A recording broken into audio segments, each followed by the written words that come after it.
Mesdames, Messieurs, fidèles téléspectateurs des canaux Congo Télévision, on se retrouve au séjour pour les derniers numéros de votre émission Zoom pour l'année 2024. À travers cette émission, avec notre invité du jour, on va faire le décryptage des événements ou le fait qui ont marqué l'année 2024, le fait qui ont marqué positivement et négativement la politique de la République démocratique du Congo durant l'année 2024. Notre invité avec qui nous allons cogiter, avec qui nous allons réfléchir sur ces différentes situations ayant marqué l'année 2024. Il s'agit bien évidemment de Évariste Tshiswaka. Il est cadre du parti politique Orange, cher Fiyou Dondoboni. Évariste Tshiswaka, bonsoir et bienvenue.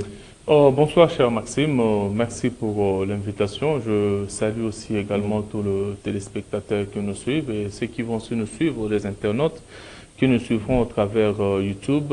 Je profite aussi pour leur souhaiter mes meilleurs vœux. Un dernier numéro de l'année 2024, Évariste Tshiswaka, cadre du parti politique Orange, choisi pour cogiter sur ces différentes questions. Comment vous vous sentez déjà ? Merci pour l'honneur que vous me faites de clôturer l'année avec cette grande émission, Zoom. Je sais que durant l'année, nous avons défilé plus d'une fois sur ce plateau pour essayer d'analyser. Et merci de cet honneur. Je pense que nous allons essayer de balayer l'actualité de manière générale, le fait marquant de l'année 2024. Et pourquoi pas aussi faire des projections pour l'année 2025. Projection pour l'année 2025, bien évidemment, on aura le temps aussi de faire un focus ou de projection de ce que la population voudra que le gouvernement puisse réaliser l'année prochaine 2025. C'est dans quelques heures ou dans 2 jours ou un seul jour. Évariste Tshiswaka, vous êtes cadre du parti politique Orange. On vous a vu, c'était le week-end, avec le personne vulnérable avec qui vous avez voulu poser un geste pour donner à ces personnes sourire pendant cette période de festivités. Effectivement, cher Maxime, vous savez, la bonne religion consiste à aider, à offrir aux pauvres. Voilà pourquoi même il est dit que celui qui donne aux pauvres prête à Dieu. Alors nous avons pensé, pendant ce temps de festivité, il y a des personnes vulnérables en tenant compte des conditions sociales de notre pays, la vie qui est devenue de plus en plus un peu difficile. Alors pendant que tout le monde s'agite pour fêter, nous nous sommes dit comment les personnes malvoyantes, comment les aveugles pourront aussi fêter et ne voient pas, et ne travaillent pas, raison pour laquelle nous avons pensé à leur offrir ces petits sourires, en leur offrant de quoi vivre aussi, de quoi fêter aussi comme tout le monde en ce temps de fin d'année pour mieux débuter l'année 2024. Un geste de charité, voilà, ou un geste politique que au lieu d'emprunter à Dieu, comme tu viens de le dire, mais tu as emprunté aux hommes pour attendre une finalité, par exemple. Vous savez, ce sont des aveugles. Qu'est-ce que Évariste attendra en retour des personnes aveugles? Peut-être rien. Je compte sur Dieu, je sais que c'est un geste de charité et c'est Dieu qui bénit. Moi, personnellement, je ne voulais même pas que ça soit relayé sur sur la place publique, sur le média. Mais voilà, on en parle. C'est peut-être aussi pour encourager d'autres personnes. Vous savez, vous avez assez de moyens. Oui, le peu que vous avez, pour vous aussi partager avec d'autres personnels qui sont autour de vous, qui ne savent pas comment ils peuvent, ne fût-ce que manger un petit riz le premier, qui peuvent aussi manger le poulet le premier. Je pense que regardez autour de vous, regardez bien autour de vous et vous verrez qu'il y a des gens qui souffrent, des gens qui peuvent vous aider malgré vos maigres moyens. Vous pouvez prendre le petit poulet que vous avez, le diviser en deux, donner aussi à celui qui souffre pour qu'il puisse aussi fêter avec vous. Donc, on tient à vous féliciter hein, par rapport à ces gestes de cœur posés en faveur de personnes vulnérables pour que ces derniers puissent un peu passer de bons moments pendant la fête de nouvelle année 2025. Nous allons faire les récaps, comme je l'ai annoncé, Évariste Tshisekedi. Quels sont, selon vous, le fait ou les événements qui ont marqué positivement, premièrement, l'année 2024. Merci beaucoup. Je pense qu'en premier, c'est d'abord la vie que nous avons. C'est l'élément le plus important parce que voilà que toute l'année 2024, malgré les difficultés, malgré le coût de la vie, mais nous tenons, Dieu nous fait grâce de nous renouveler sa bonté chaque matin. Et politiquement, le plus grand événement pour moi cette année, c'était l'investiture du président de la République. L'investiture du chef de l'État, Félix Tshisekedi, à l'aube des élections de 2023. Effectivement, donc c'était déjà au mois de janvier, je me souviens, c'était le 20 janvier, qu'il a prêté serment. Et pourquoi c'est un événement marquant? Parce que lors de la prestation des serments du président de la République, il a parlé de la préoccupation des Congolais. Il a tracé son programme pour ce deuxième quinquennat qui est axé sur 6 piliers. Et les 6 piliers, c'était pour répondre effectivement aux besoins de la population. Et je pense que c'était le point le plus important pour moi, pour cette année 2024.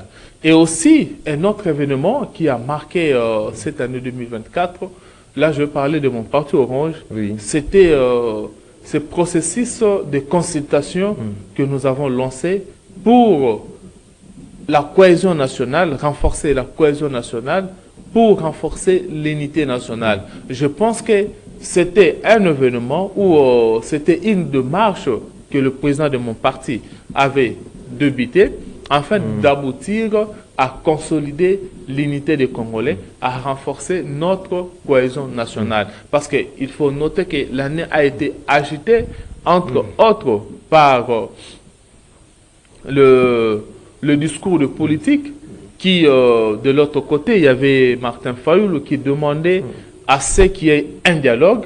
Et il y a aussi certains partis de l'opposition qui demandaient ce dialogue, mais du côté de la majorité, il y avait de ceux qui ne voulaient pas entendre cela. Alors, le président Fillon Boni s'était donné comme mission principale de consulter la classe politique, consulter le père religieux, consulter la société civile, afin de prendre toutes ces recommandations, j'allais dire, pour les soumettre auprès du chef de l'État, qui, lui, est le garant de la nation et devait décider en dernier pour comment, quel est ce cadre qui allait permettre de consolider, de renforcer notre cohésion nationale. Donc, vous estimez, vous avez évoqué, avant que vous puissiez avoir d'autres idées sur les faits marquants, j'aimerais un peu s'apaisantir sur les 3 aspects des choses par vous relevées. L'investiture du chef de l'État avec la prestation du serment, aussi axes qui fondent même le projet gouvernemental du chef de l'État, soins de santé, emploi, l'assistation, les besoins sociaux de base, les besoins sociaux de base, tout consort. Est-ce que une année après justement la prestation, près d'une année après la prestation des serments de Félix Antoine Tshisekedi, vous estimez que le gouvernement ou le chef de l'État est dans l'élan d'accomplissement de ce qu'il a dit lors de la prestation des serments? Merci beaucoup, cher Maxime. Je pense que ce programme, la vision du chef de l'État, qui est axé sur les 6 piliers, qui a été coulé dans le programme du gouvernement, c'est un programme quinquennal, donc c'est-à-dire c'est pour les 5 ans du mandat du chef de l'État. Et c'est le gouvernement qui a cette responsabilité. Et je peux dire qu'aujourd'hui, il est vrai que la situation de la population semble précaire, malgré les efforts que le gouvernement est en train de fournir pour améliorer les conditions sociales, je pense que nous ne pouvons pas dire qu'à ce jour, que le chef de l'État ou encore, il n'y a pas encore des actions concrètes dans ce sens-là. Je peux dire qu'aujourd'hui, nous pouvons être fiers que le gouvernement est en train de travailler dans cette vision pour essayer d'accomplir effectivement, réaliser les 6 piliers tels qu'énoncés par le chef de l'État, en dépit des difficultés. En dépit des difficultés liées aussi au casting, parce qu'il faut reconnaître que dans le casting de ce gouvernement, il y a aussi des amorphes. C'est un casting qui pose problème? On ne peut pas dire que c'est un casting qui pose problème. Lorsque vous parlez des amorphes, vous faites allusion? Bon, je fais allusion à ces ministres qui ne sont pas dynamiques, qui n'arrivent pas à travailler, parce que, entre autres, vous voyez par exemple, dans le secteur de l'agriculture, il y a quand même le ministre Grégoire qui essaie de travailler. Mais regardez, il y a aussi ce ministère de pêche et élevage. Quelles sont les actions qui ont été menées dans ce ministère? Regardez le ministère de l'économie aujourd'hui, où tout le monde parle de ces fameux baisses de prix de vivres. On n'a même pas constaté ne fût-ce qu'une réduction de 1 franc sur le vivre. Vous n'avez pas constaté une réduction? Effectivement, on n'a pas constaté une réduction. Vous voyez, le poulet d'ailleurs qui se vendait à 9 000 francs, aujourd'hui, les poulets se vendent à 12 000 francs congolais. Or, le ministre de l'économie, Moukoko Samba, nous avait promis, avait dit qu'il y aurait rabais de prix. Il a parlé avec les exportateurs, tout ça, il y aurait rabais de prix. Mais aujourd'hui, le peuple congolais constate, l'Équinor constate qu'il n'y a pas eu réduction de prix, mais c'est plutôt augmentation de prix. C'est pourquoi je dis, ces castings, il y a de ces acteurs qui sont en train d'alourdir l'action du gouvernement. Au lieu d'alléger, au lieu de travailler pour donner une bonne impulsion, mais je pense qu'il y a ces acteurs, entre autres Moukoko Samba, les autres ministres de l'élevage, tout ça. Même le ministre de la Défense, je ne le sens pas. Le ministre de la Défense? Je ne le sens pas. Le vieil Guy Mwadamvita, je ne le sens pas. C'est comme si ce ministère n'existait plus depuis qu'Ebema ne plie à ce ministère. Quand le chairman était là, on pouvait entendre des actions, voilà, telles qui se font. Mais aujourd'hui, on ne sait pas. Que fait réellement le ministre de la Défense? Tantôt, il est dans sa base électorale, parce que là où je vis les actions, il était dans sa base électorale à Miabi, ou je ne sais pas si c'est à Chilenguebe, de ce côté-là, au Kasaï, là où il est parti pour visiter. Mais en réalité, sur le plan politique de défense, on ne les sent pas.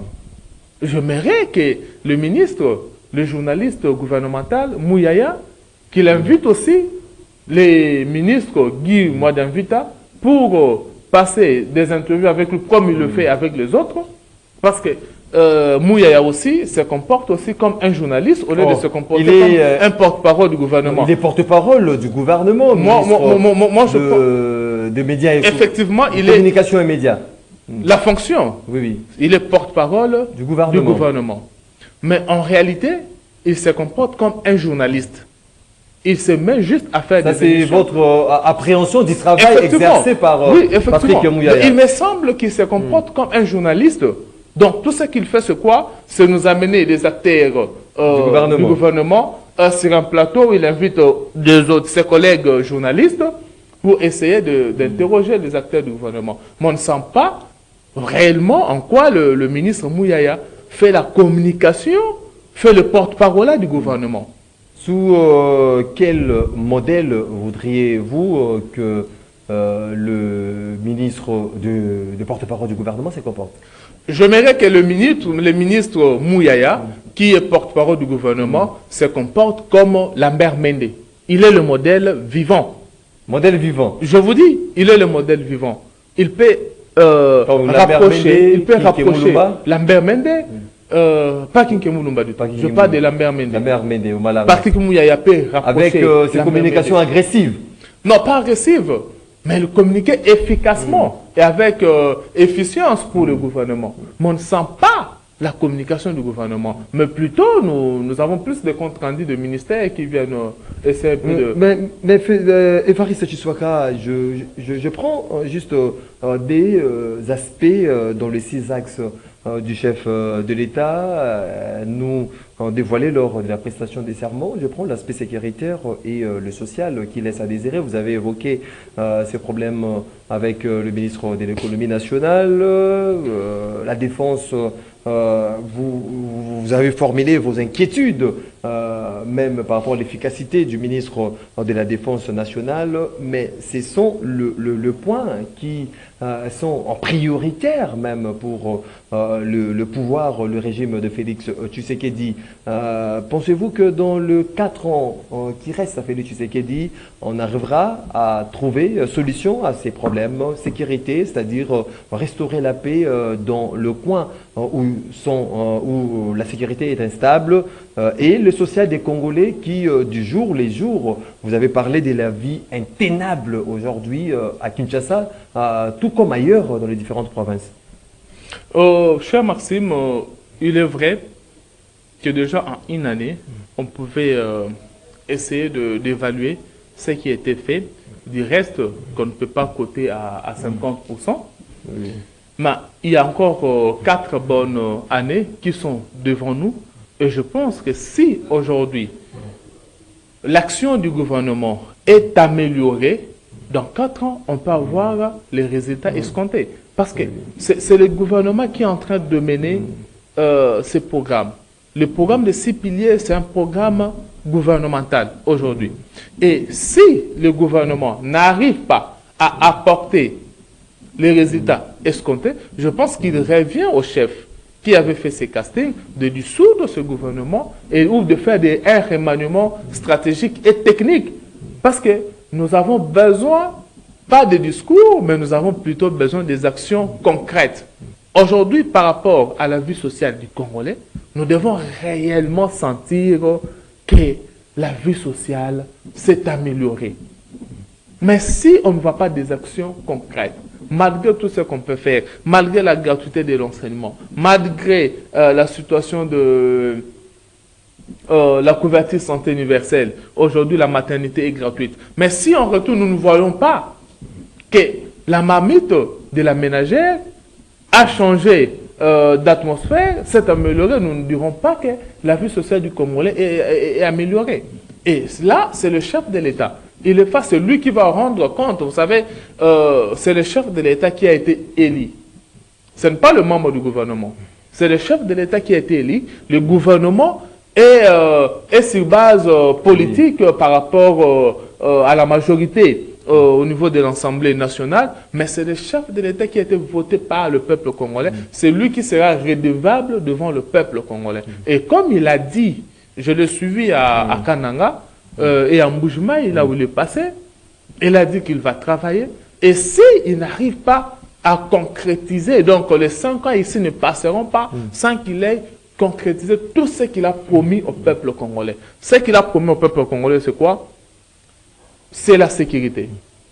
Il a promis l'amélioration de vie sociale. Il a promis l'emploi aux jeunes.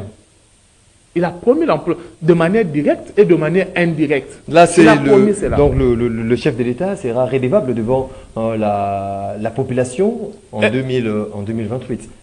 Effectivement, parce que déjà, il sera redevable devant la population parce que en tant que parti politique, l'UDPS ou encore l'Union sacrée veut à ce qu'il puisse conserver le pouvoir le plus longtemps possible.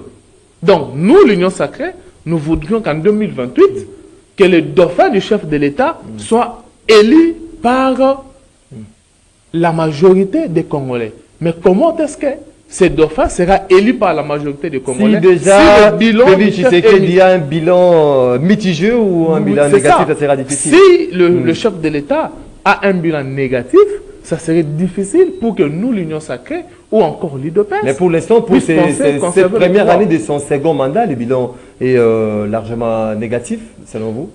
Je dis, en dépit des efforts qui sont en train d'être faits par le gouvernement, pour essayer d'arranger des choses ci et là, le bilan reste négatif. Les bilans restent négatifs. Voilà, on va prendre l'aspect consultation lancé par le président du parti politique Orange, dont vous êtes cadre, Fiyou Ndondo Boni, qui, à vous en croire, avait pour objectif de renforcer la cohésion et l'unité nationale. Est-ce cette démarche a abouti aux objectifs par vous fixés? Merci beaucoup, cher journaliste. Je pense que cette démarche entamée par le président de mon parti, le président Fiyou Ndondo Boni, n'a pas encore touché à sa fin. Et si on doit évaluer si cette démarche a atteint les objectifs, on devait attendre que cette démarche touche réellement à sa fin. Parce que nous croyons. C'est un processus. Oui, c'est un processus. Oui.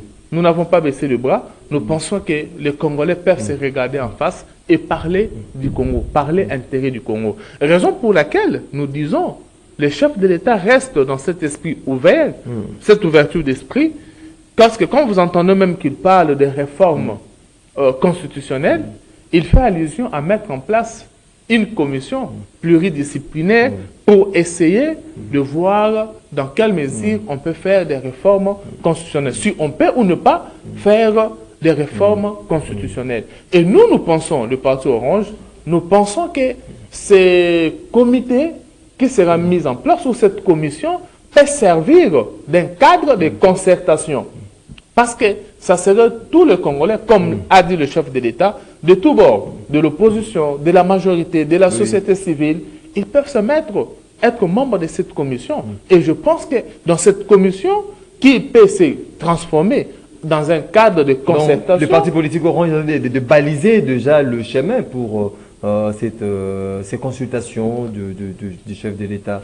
Effectivement. Avec la mise en place de cette commission pluridisciplinaire. Oui, nous croyons que cette commission qui sera mise en place sera aussi un cadre qui pourra permettre aux Congolais de tous bords d'échanger en se regardant en face pour discuter sur l'avenir de notre nation. La Constitution, c'est l'âme de notre nation. Et quand on veut toucher à la Constitution, quand on veut effectuer des réformes constitutionnelles, on veut toucher à l'âme de la nation. Et je pense que les acteurs politiques doivent se regarder en face dans ces grands cadres qui sera mis en place par le chef d'État, cette commission, pour discuter sur l'avenir du pays. Discuter sur la Constitution, c'est discuter sur l'avenir de notre pays. La Constitution, c'est déterminer quel sera le Congo demain. Alors, si on doit réellement discuter sur ce que sera le Congo demain, je pense que ce cadre-là permettra aussi de consolider notre cohésion nationale, notre unité. Parce que moi, je crois que le président Martin Fayulu peut faire partie de cette commission. De cette commission. Je crois que Joseph Kabila peut faire partie de cette commission. Je crois que Moïse Katumbi peut aussi tous ces acteurs politiques qui sont hostiles à l'idée même du changement de la Constitution. Le Congo, vous pensez que non, ils vont accepter de prendre part à cette commission? Cher Maxime, on doit éviter qu'on laisse les gens parler du Congo sans nous. Nous-mêmes, nous devons être à mesure de nous passer pour parler du Congo. Vous pensez qu'aujourd'hui, Katumbi et Joseph Kabila, qui se sont mis ensemble pour parler. Pourquoi? Parce qu'ils pensent que le fait de toucher à la Constitution, ça les fera plus mal. Ou ils pensent que le fait de toucher à la Constitution, ça fera plus mal au Congo. Et si le fait de toucher à la Constitution, ça fera mal au Congo, pourquoi ne pas accepter de venir dans ce cadre, dans cette commission, pour essayer de discuter, nous montrer quel serait le danger aussi? Évariste Tshisekedi, j'ai aimé cette sorte de franchise en vous lorsque je vous ai posé même la question sur le bilan du chef de l'État pendant cette première année de son second mandat. Vous avez dit clairement que le bilan pour l'instant est négatif. C'est là pour dire que le parti de Fiyou Ndondo Boni, les partis politiques Orange, là, lorsque c'est noir, vous dites noir. Lorsque c'est blanc, oui, vous dites blanc. Vous savez, nous ne sommes pas là, nous en tant que parti Orange, un parti de hommes intègres, un parti qui veut l'avancement de notre pays, où nous disons que nous avons un grand Congo, un grand pays, qui demande de nous les Congolais de la grandeur et de la hauteur pour assumer nos responsabilités avec ces pays qui a une dimension presque continentale. Donc nous croyons que nous devons travailler pour le Congo. Vous travaillez pour le Congo. Dans le parti politique Orange, je travaille pour le Congo. Effectivement. Rien que et pour nous le soutenons Congo. les chefs de l'État parce qu'ils travaillent pour le Congo. Parce que le chef de l'État travaille pour le Congo. Oui. Mais lorsqu'il y a ça ne va pas, vous dénoncez que non, il y a ça ne va pas. Vous savez, nous avons connu, s'il vous plaît, nous avons, on attend nous avons connu, nous avons connu Kabila dans ces pays. Et son dernier mot, c'était qu'il a manqué 15 personnes autour de lui qui pouvaient l'aider. Et nous croyons que aider les chefs de l'État, ce n'est pas applaudir tout ce qui se fait comme action, mais c'est aider aussi les chefs de l'État à comprendre là où ça ne va pas, que ça ne va pas. Là où ça ne va pas, oui, vous dites que ça ne va pas pour aider le chef de l'État. On comprend qu'il y a vraiment de la démocratie au sein du parti politique Orange, cher Afiou Ndondoboni. Il y a tant d'aspects des choses. Je ne sais pas si Moreau va nous accorder un peu aussi de temps pour parler maintenant avec Évariste Tshisekedi à des faits tels que les dialogues voulus qu'appelle à accord et à cri par le président de l'ECD, Martin Fayulu Madidi, l'affaire de lampadaire qui a connu son épilogue. On va parler de réformes constitutionnelles initiées par le chef de l'État, Félix-Antoine Tshisekedi Tshilombo, l'arrestation des opposants pendant la période 2024, Jean-Marc Kabound, Mike Mukebaye, Seth Kikuni et tant d'autres opposants aujourd'hui arrêtés qui croupissent dans la prison centrale de Makala ou Andolo. Quelle image pour l'année, la gestion de Félix Tshisekedi pour l'année 2024, la levée du moratoire sur la peine des morts qui a connu un déferlement de réactions des ambassades occidentales, l'opération Dobo Boula dont on envoie le prisonnier dans le prison d'Angenga ou Boulouo. Évariste Tshisekedi, mission d'itinérance du chef de l'État.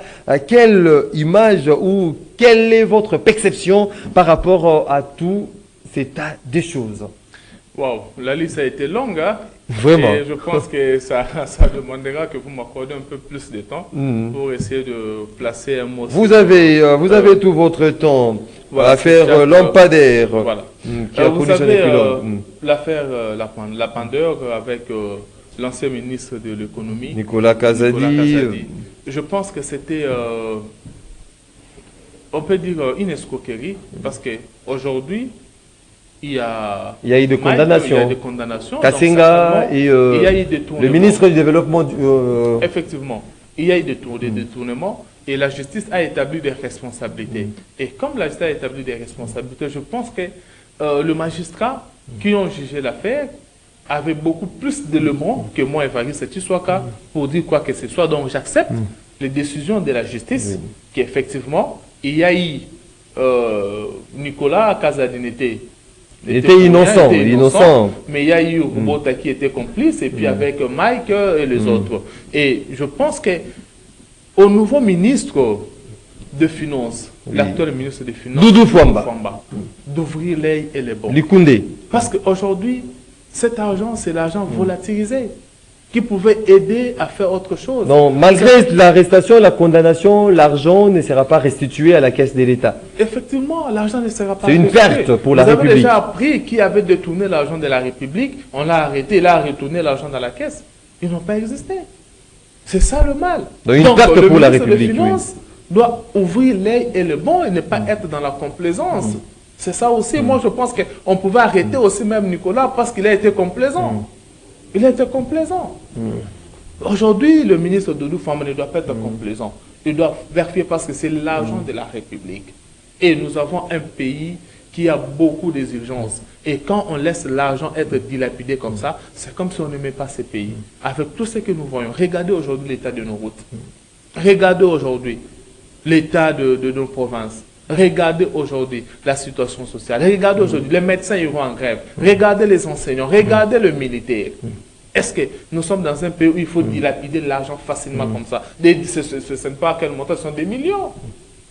Donc, si on doit faire la comptabilité de tout ce qui a été détourné pendant l'année 2024, on peut avoir ça de une perte pour la République. Tout son dialogue initié ou dialogue tant demandé, à corps et à cri par Martin Fayoulou Madidi. Comment vous avez trouvé cette démarche? Il s'est adressé même aujourd'hui à la nation. En fait, l'idée du président Martin Fayoulou de dialoguer, de trouver une solution en interne. De trouver une solution interne n'est pas un tabou. Nous pensons que les Congolais, nous restons ouverts dans notre culture, dans notre histoire, nous sommes ouverts à dialoguer entre nous. Mais c'était peut-être le format qu'il proposait. Parce que le président Martin Fayoulou n'admettait pas que ce dialogue soit convoqué par le chef de l'État, qui est le garant de la nation. Ça, c'est déjà une aberration. Parce que si le président Martin Fayoulou pense que le président Tshisekedi est lui-même les problèmes, et le problème ne peut pas convoquer les dialogues, c'est déjà un autre problème, parce que le dialogue ne sera jamais convoqué par le peuple de l'Église comme il le pense. C'était question de voir un peu les contours, essayer de voir dans quelle mesure ces dialogues pouvaient être tenus. Raison pour laquelle on s'était donné cette mission de consulter différentes et puis de soumettre cela au chef de l'État pour essayer de voir dans quel format on peut parler. Parce que même le chef lui-même était ouvert. Le chef de l'État était ouvert. Il est prêt à dialoguer. À travers cette démarche, Martin Fayoulou n'obtiendra pas gain de cause. C'est question d'essayer de préciser le format. La méthodologie. Dans le format déjà pose problème. Mais dialoguer, ce n'est pas un problème. Mais dans quelle méthodologie? Parce que le chef de l'État ne va pas se mettre sur la table avec Martin Fayoulou pour parler d'égal à égal. Non, il est le chef de l'État. Il est le garant de la nation, celui qui sécurise Martin Fayoulou. Et si on doit parler, c'est le chef d'État qui doit convoquer, d'après mon entendement, c'est le chef d'État qui doit convoquer ces dialogues. Et c'est ce que le président Martin Fayoulou doit admettre. Arrestation des opposants, Maïk Moukeba, Jean-Marc Kabound, Sekou Kounine, tant d'autres opposants arrêtés et le procès contre les éléments de la force du progrès de l'UDPS. Quelle image donnez-vous sous cette première année de la gestion de la gouvernance de Félix Tshisekedi dans son second et dernier mandat? Cher Maxime, on peut se féliciter aujourd'hui du fait que vous soyez opposant, que vous soyez tout Congolais a aujourd'hui droit à la justice. C'est-à-dire, aujourd'hui, même les opposants qui sont arrêtés, ils ont droit à leur juge naturel pour être entendus. Le cas avec cette Kikouni, il a été arrêté et il est allé au tribunal et l'affaire est en cours. Là, on doit se féliciter parce que les années passées dans ces pays, on pouvait t'arrêter, tu restes en prison pendant 3 ans sans avoir vu ton juge naturel. Donc vous estimez qu'il y a évolution? Lui qui était arrêté, gardé dans les cachots de l'ANER, il était introuvable et puis après un mois, il a réapparu, il est réapparu. Non, je pense qu'il y a évolution de ce côté-là, bien que ce n'est pas, on ne peut pas dire que c'est déjà à 100%, mais il y a évolution. Parce qu'aujourd'hui, on peut t'arrêter et demain, tu peux être transféré devant ton juge naturel. Nous prenons le cas de Jacqueline Nala, nous prenons le cas de Seth Kikouni, nous prenons toutes ces personnes-là sont passées par le tribunal. Et là, c'est quelque chose que nous devons féliciter. Donc, de ce côté-là, je pense que le gouvernement va améliorer. Et ce qui se fait déjà, c'est déjà bon, mais il faut aussi parler. Aujourd'hui, nous avons cette liberté d'expression. Mais on ne doit pas confondre la liberté d'expression au libertinage. Vous savez, il ne suffit pas de passer sur un plateau de télé pour faire des diffamations et vous pensez que quand vous diffamez quelqu'un, cette personne a aussi dans ce droit, quand ils se sont lésés, d'aller vers la justice. Et vous pensez quand quelqu'un qui se sont lésés va à la justice et on vous arrête, vous pensez que c'est parce que vous êtes politique? Non. Mais c'est question peut-être de modérer C'est qu'on dit, éviter de tomber dans la diffamation, éviter de tomber dans les insultes et éviter de tomber dans les infractions. C'est ce qui est important, c'est que moi je peux conseiller à nos politiciens, même ceux qui sont dans l'opposition, même ceux qui sont dans la majorité. Même aujourd'hui, je vous dis, il y a même de communicateurs de la majorité qui sont arrêtés aujourd'hui. Rarement, c'est non, rare. Je vous cite le cas de Oscar Lupusa. Il est de l'ACP. C'est un communicateur de l'ACP. Mais aujourd'hui, il est arrêté parce qu'il a diffamé. Donc, on doit faire attention pour ne pas tomber dans les infractions. Il n'y a pas question de 2 poids, 2 mesures dans les arrestations. Je pense qu'il n'y a pas question de 2 poids, 2 mesures. Je pense que nous sommes tous égaux devant la loi et la justice s'applique à tout le monde de manière équitable. Procès, les éléments de force du progrès. Le procès... il y a eu de condamnation à mort. Effectivement, c'est là où même ça renforce cette hypothèse que nous sommes tous égaux devant la loi, qu'on soit de la majorité ou qu'on soit de l'opposition. Parce que vous savez bien que le membre du Force du Progrès, c'est un mouvement rattaché à l'UDPS. Aujourd'hui, c'est l'UDPS qui est au pouvoir. Mais ces jeunes gens ont été arrêtés, condamnés même à mort. Il y a des condamnations à mort. Et ça, on doit quand même nous en féliciter. Parce que si c'était le bandit de quoi, bon, je ne parle pas que tous les militants de FED sont des bandits, mais il y a quelques bandits, oui, effectivement, il y a quelques bandits qui sont à Tchangou.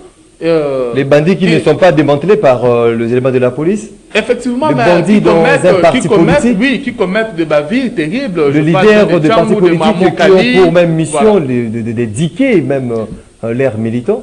C'est ça aussi, je pense que cette année 2025, on devait parler aussi de la responsabilité du parti politique. La vraie responsabilité, ce n'est pas seulement la conquête du pouvoir, mais c'est aussi l'éducation de militants. Donc si le mouvement du progrès, c'était un mouvement rattaché à SID ou encore à ADD Congo, on dirait qu'on est en train de traquer les opposants. Mais parce que c'est un mouvement qui est rattaché à l'UDPS, personne n'en parle.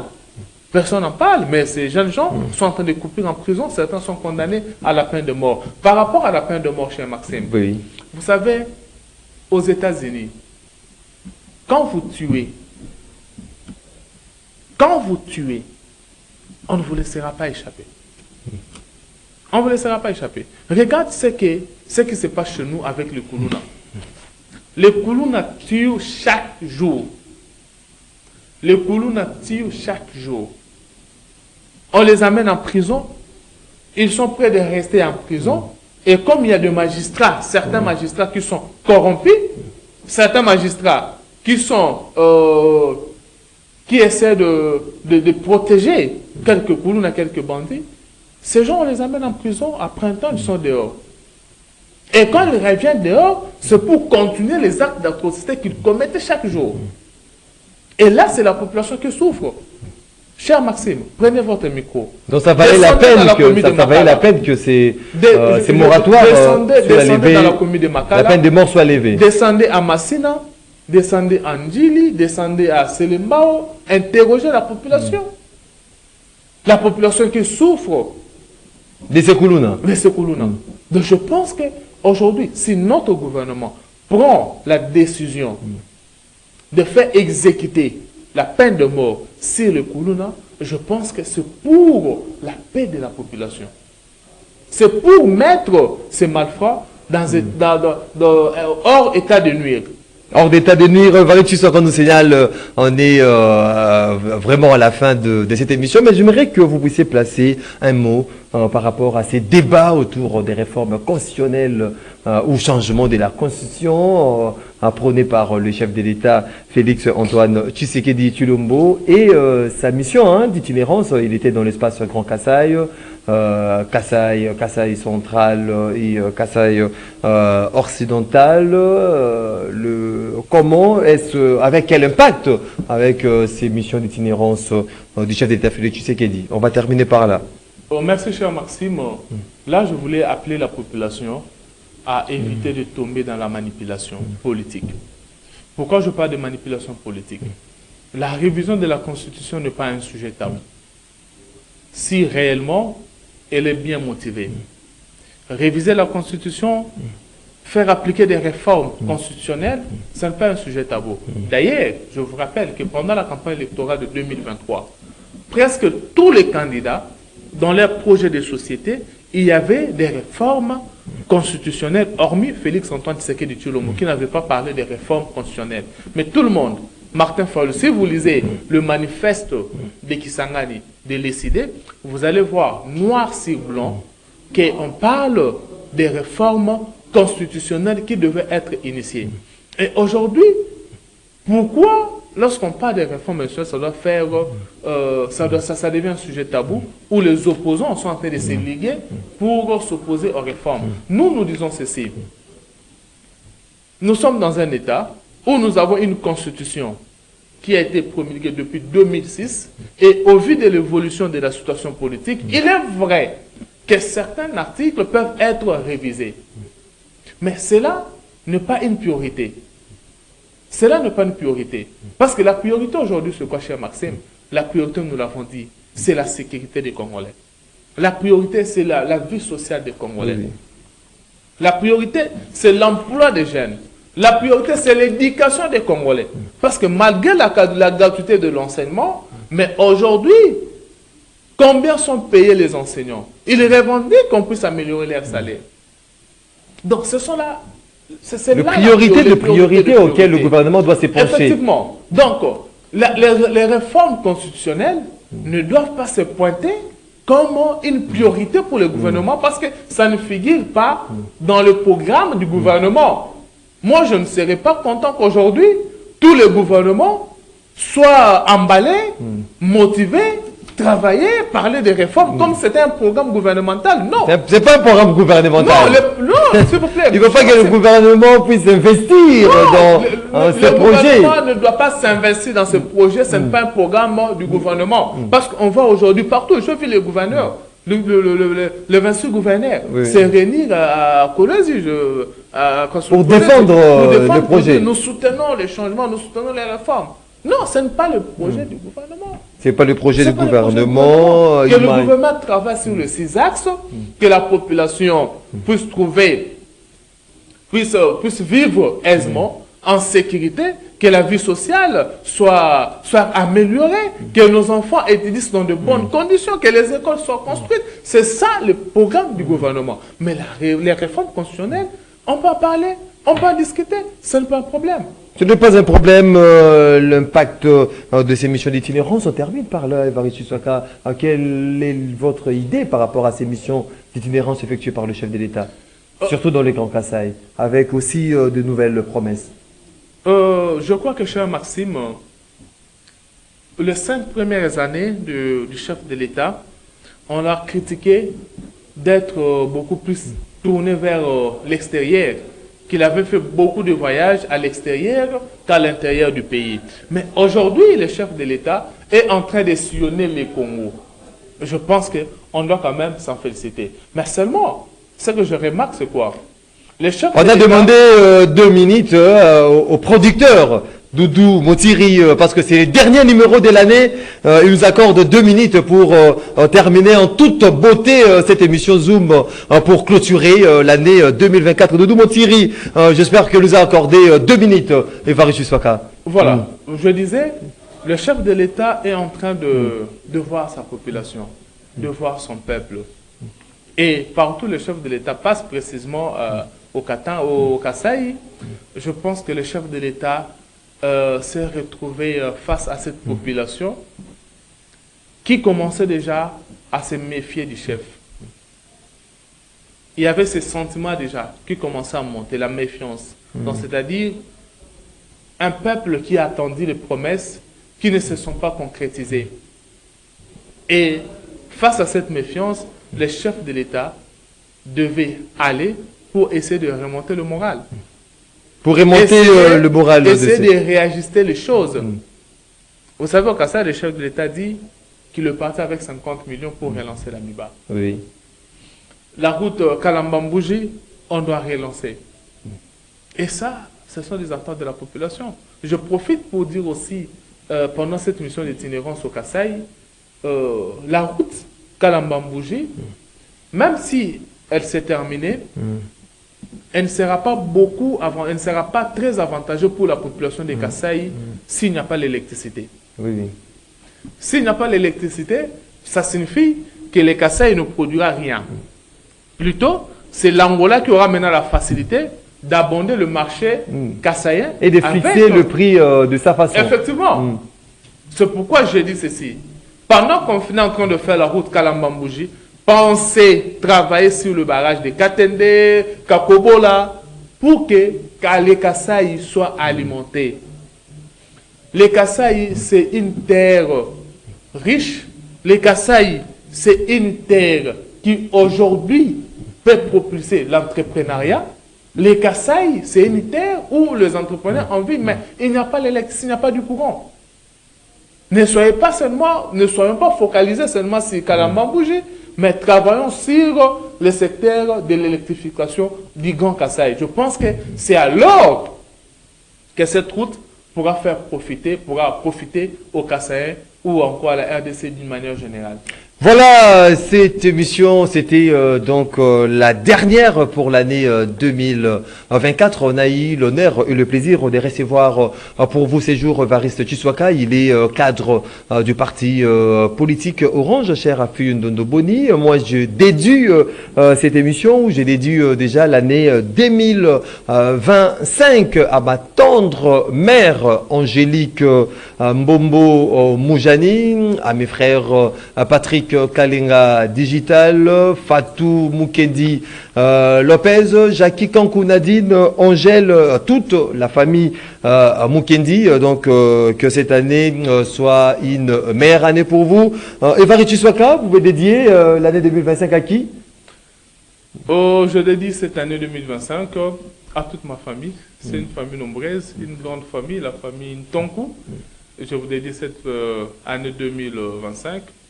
Qu'elle soit une année de paix, de grâce et de prospérité pour ma famille et pour tous les Congolais, et aussi particulièrement pour tous les Lembaltek. Les Lembaltek, Banalemba, moi je vois les gens de Kalamo, donc Matungé, Yolo. Donc vous êtes de cœur, on est ensemble. Mesdames, Messieurs, c'était là donc le dernier numéro. On se retrouve en 2025 pour un tout premier numéro d'une nouvelle année. J'espère que ça sera riche en actualité, ça sera riche en bonheur et en nouveautés. On se retrouve donc l'année prochaine, 2025, une émission qui a été réalisée par Moro Njambe. On garde le même réalisateur pour l'année 2025. Moro Njambe, on a renouvelé le contrat. Au revoir à vous.